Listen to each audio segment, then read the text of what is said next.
सभी को नमस्कार। उम्मीद ही नहीं, पूर्ण विश्वास है कि डीएलएड के सभी विद्यार्थी अपने अपने विषयों की तैयारी पूर्ण रुचि और गहराई के साथ कर रहे होंगे और उनका अध्ययन निरंतर चल रहा होगा। आज हम इस वीडियो में शिक्षक, शालेय संस्कृति, नेतृत्व एवं परिवर्तन, इन दोनों विषयों के अंतर्गत जो एक केंद्रीय बिंदु है शिक्षक यानी टीचर के संदर्भ में हम कुछ परिभाषाओं का विश्लेषण करने का प्रयास करेंगे। शिक्षक की अवधारणा को यदि समझने का प्रयास किया जाए तो हम कह सकते हैं शिक्षा के द्वारा ही मनुष्य का सर्वांगीण विकास होता है। शिक्षा संस्कृति के हस्तांतरण, संरक्षण एवं संवर्धन का प्रमुख साधन है। हम कह सकते हैं कि शिक्षा ही हमारी संस्कृति को एक पीढ़ी से दूसरी पीढ़ी में हस्तांतरित करती है, हमारी संस्कृति का संरक्षण करती है, उसकी रक्षा करती है और हमारी संस्कृति का संवर्धन भी शिक्षा के द्वारा ही होता है। संस्कृति में नित्य नए नए आयाम जुड़ने का कार्य शिक्षा के माध्यम से ही होता है। इसीलिए यह कहा गया है कि शिक्षा संस्कृति के हस्तांतरण, संरक्षण एवं संवर्धन का प्रमुख साधन है। किसी भी राष्ट्र की शिक्षा वहाँ की संस्कृति की परिचायक होती है। यदि हम किसी राष्ट्र की संस्कृति को समझना चाहते हैं तो हमें वहाँ की शिक्षा को समझना होगा। वहाँ शिक्षा कैसे दी जाती है, वहाँ के शैक्षिक मूल्य क्या है, और इनको समझकर ही हम वहाँ की संस्कृति को समझ सकते हैं। शिक्षण यानी टीचिंग, अधिगम यानी लर्निंग। शिक्षण अधिगम प्रक्रिया की सबसे महत्वपूर्ण कड़ी शिक्षक है। हम देखते हैं कि शिक्षक का पार्ट होता है, शिक्षक का रोल होता है टीचिंग करना, और विद्यार्थी या शिक्षार्थी का जो रोल है, उसकी जो भूमिका है वो अधिगम करना, शिक्षा ग्रहण करना। तो टीचिंग और लर्निंग प्रोसेस शिक्षा की महत्वपूर्ण कड़ी है और इसे संचालित करने में शिक्षक ही मुख्य धुरी बनता है।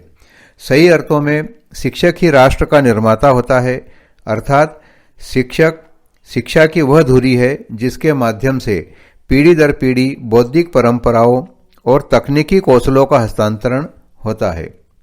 एक पीढ़ी से दूसरी पीढ़ी तक बौद्धिक परंपराएं और जो टेक्निकल स्किल्स हैं, तकनीकी कौशल है, उसका हस्तांतरण होता है शिक्षा के द्वारा, और यह कार्य करता है शिक्षक।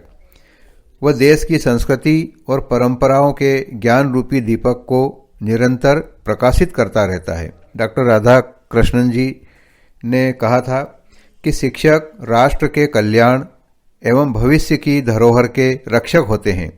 अतः शिक्षक ही शिक्षा के पुनर्निर्माण की कुंजी है।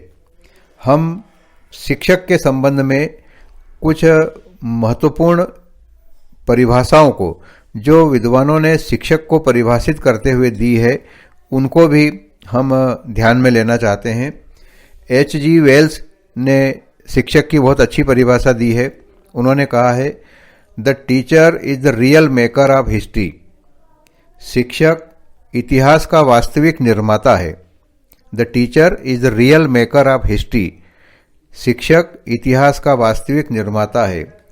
He is the torch bearer of the race. वह प्रजाति का, जाति का, समाज का मार्गदर्शन करने वाला प्रकाश पुंज है। He is the torch bearer of the race and guardian of the future. और भविष्य का संरक्षक है, भविष्य को सुरक्षा प्रदान करने वाला व्यक्ति है। इस प्रकार H.G. वेल्स ने शिक्षक की बहुत अच्छी परिभाषा दी है। The teacher is the real maker of history. He is the torch bearer of the race and guardian of the future.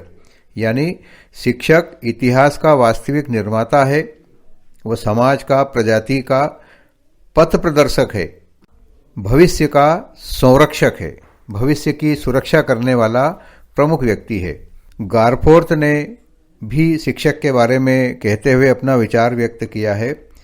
शिक्षक के माध्यम से ही संस्कृति पीढ़ी दर पीढ़ी हस्तांतरित होती है और समाज की परंपराएं नवयुवकों को ज्ञात होती है और उन्हें वो ग्रहण करते हैं।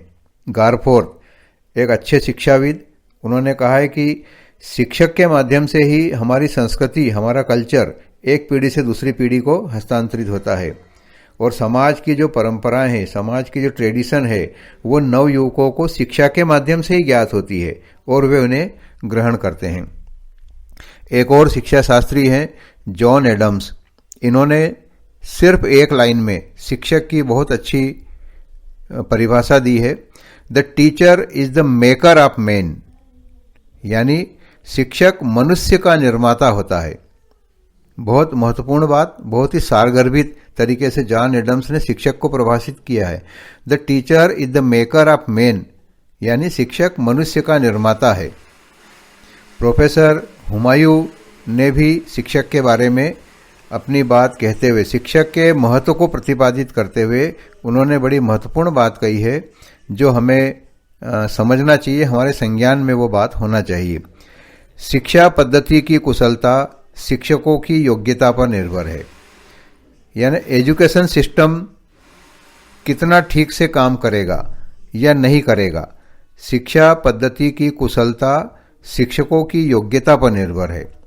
अच्छे शिक्षकों के अभाव में सर्वोत्तम शिक्षा पद्धति का भी असफल होना अवश्यंभावी है। अच्छे शिक्षक का अभाव है तो अच्छी से अच्छी शिक्षा प्रणाली भी असफल हो जाएगी, यह निश्चित है।